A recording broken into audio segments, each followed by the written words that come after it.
We have Andre from London. All right, folks, we conclude today Chapter 7. Chapter 7, Klipos, speaking about the animal soul and the nature of that soul, the challenges with that soul. So the animal soul, as we've explained, so to speak, it takes the middle ground, because it is an expression or a divine vitality of Klipas Noiga. Klipa means a shell, Noiga means a translucent, meaning there's good and evil in there. As opposed to going against the will of God, and one of the 365 prohibitions or rabbinic law, that is completely, Sholish Klipas Atmei is complete unholiness, complete negativity, whereas this is the middle ground. And depending on how we use that middle ground in our lives, which is eating, drinking, relations, will depend whether we degrade it or we exalt it, because there's some good there. So what we explained is, for example, eating. When you eat with the intention that through this you are serving God, not just self-serving, in other words, for your own desire, then it's being elevated. Otherwise, if it's self-serving, in other words, just out of the desire for a good taste on the palate, then it becomes degraded. It goes to Shalish Klipas Atmeas and the like. Now, that's in the intermediate category. Sometimes it will be absorbed into complete unholiness. So likewise in relations between a husband and wife, for example, that's permissible for husband and wife. That's not nida, that is gone to the mikvah, for example.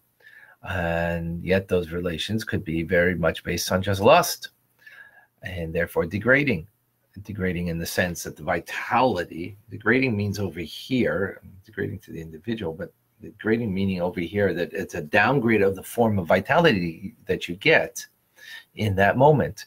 Remember, every moment we are being given life by God. Every moment the question is, what kind of life is it? So that's based on what we are engaged in, where our head is, where our mindset is, where our intent is. So again, if we're eating the food, kosher food, or it's a relations that's a permissible relationship of intimate relationship between husband and wife. So if it's just to fulfill one's desire, so then the vitality at that moment is a downgrade, because if it is with the intent that you are even in intimate relations serving God. How do you do that? Just briefly, the Alter Rebbe doesn't speak about that in specifics, because he's is that I'm not here for my own, I'm not merely seeking my own pleasure, but I'm seeking to give pleasure. I'm not merely seeking to fulfill my natural desire, but I'm seeking to fulfill what God expects and needs of me, and He needs of me to do it in a way that is that there's holiness engaged in that, and therefore it becomes uplifted. Same thing with the food. That is not merely for the palate, the enjoyment of the palate, but it is in order to gain energy so you could serve God better, and so on. So that's the idea that we have been speaking about. And what happens though when you do something that is, gluttonous in eating a food, or relations that are based on lust. So then either when Mashiach comes, it'll become all that negativity that is been produced in this world will be removed. Or we do tshuva from love. We do tshuva from a very deep place that it brings us closer to God because of this. The sin, we're not closer to God in spite of the sin. We're closer to God because of the sin. That kind of love, that we feel distant and removed, like in a barren desert that you are extremely thirsty and quenching for a drink. So likewise here, you're quenching for your connection to God. You feel distant. And that's what the sin does. And because of that, it propels you to even a greater closeness that even a perfectly righteous person would not accomplish. This is what we explained previously. And then therefore, the sin becomes a virtue. So now the Alter Rebbe says that when it comes to wasting semen, so we spoke about that. In order to fix what you need to fix, you need to do tshuva from ahava. You have to do tshuva, repentance, penitence, getting closer to God out of a deep love for God. But wasting semen as opposed to illicit relations, the Alter Rebbe now explains, it's a prohibition, but it's not enumerated with the prohibitions of relations that are illicit. And therefore, the tshuva that you need to do is a regular tshuva. Doesn't have to be that deep love that brings you to tshuva. As opposed to, as he says, when you say Shema at night, and you say it appropriately, then you slain all extraneous negative forces as a result. And in that respect, that would be sufficient. As opposed to relations that are illicit, that is a greater sin that a person would have to do tshuva from ahava, with love, from a great distance, in order to now change that negativity into something that is meritorious. That's the basic idea over here. It's a very brief class today. But what we do learn is what it means in relations. There's probably two areas in life that most people have a struggle with. That's with food and relationships. In sexuality. And here's the Alter Rebbe bringing out these ideas here in this chapter, that ultimately in both, that there is an element of kedusha, of holiness. Holiness means, and this is an amazing idea, and this is maybe the Alter Rebbe isn't saying this directly, but I'm bringing out this idea that food is not merely a means, just for giving you strength, but it's actually an end in itself, in being able to serve God through food. And sexuality, intimate relations between husband and wife, are considered like the Holy of Holies,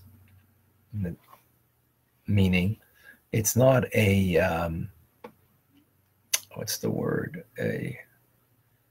It's not most religions and faiths, sexuality is just an evil, either an evil thing, or it is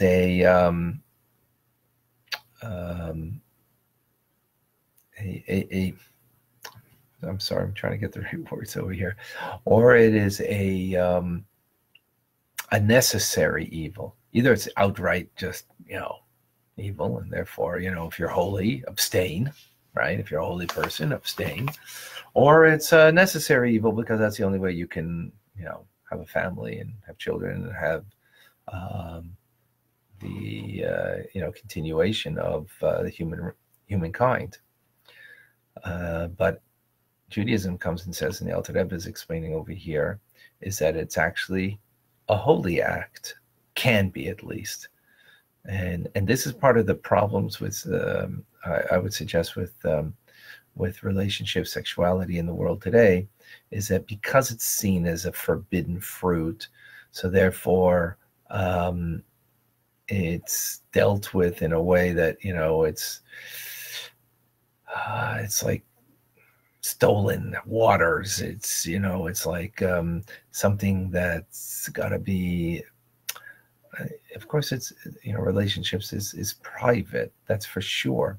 But not private because it's terrible, not private because it is forbidden, but private because it's holy. And when we recognize that notion, then, relations between husband and wife are not to be shown publicly. You have to, make a point of showing your love in public. Really, it's a private thing, and that love should be shown privately. And it's not based on the lust that you have, although that's something that propels an individual, and that will be in all of us. There will be that notion or that sentiment, that feeling. But what the Alter Rebbe is teaching us over here is that we need a mindfulness, is that there's something greater in the relationship than just the fulfillment of my natural, natural needs, physiological, physical needs, and so on. And to be mindful that there is a holiness to it, and we can elevate it into something holy. This is an amazing idea that the Alter Rebbe is touching upon over here, and that we should be aware of to be able to bring into our lives. Again, of course, it's only speaking in permissible relations between husband and wife only, and only in a time in Jewish law that it's permitted to have relations. The menstrual cycle, Anida, and all of that, that's part of Jewish law. So with that mindset, it's an amazing thing, and we can, believe it or not, be mindful that there's something more to the relationship than just me enjoying and having pleasure from it. It's not denying the pleasure. That's not what the point is, to deny the pleasure, but it's to be motivated, or to be at least aware. I don't know if our motivations are going to be fully and be able to reach to that, but at least minimally to be aware that there's something more, and therefore it's about what I'm giving in the relationship rather than what merely I am taking. And that's in the act of intimacy, which is quite something. I hope that's clear, and that's the end of this chapter. Linda, good morning to you from New York, and Robert from Boston. Michal, Angela, good morning, and Nellie from Florida, good morning. Caroline from Montreal. All right. Wonderful. Montrealer. Eleanor, hello. William good afternoon to you from London town. Wonderful. Jose, good morning. Alice, Boker Tov. Lou from Ardley, Pennsylvania. Shalom. Isa, welcome.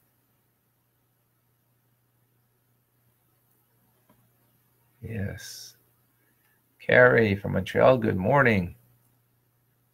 Isio, I don't know if I got that right. Good afternoon. Thank you. Denise, Susan from Scranton, Pennsylvania. Teo, thank you. Batya from Austin, Texas. Good morning. Ahmed. Thank you, Lori from Maine, Meigs from the Philippines, Irma from St. Martin, Mary from the Philippines also, Linda from Nebraska. Who do we have on? Terry Batsion, I think. Who do we have on Instagram saying hello?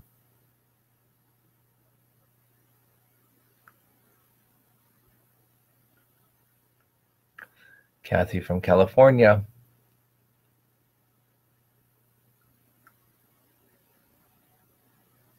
Howard from Northbrook, Illinois. From South Carolina. Russell, I think. Mutty. Andre from London. All right, folks. Please share the Alter Rebbe's teachings with others. I'm Rabbi Ronnie Fine, coming to you from Chabad Zich and Kadesh in Montreal, Canada. It's a privilege and a pleasure to share with you the Tanya. Have a wonderful day, a good Erev Shabbos, and a wonderful, meaningful, good Shabbos to everybody.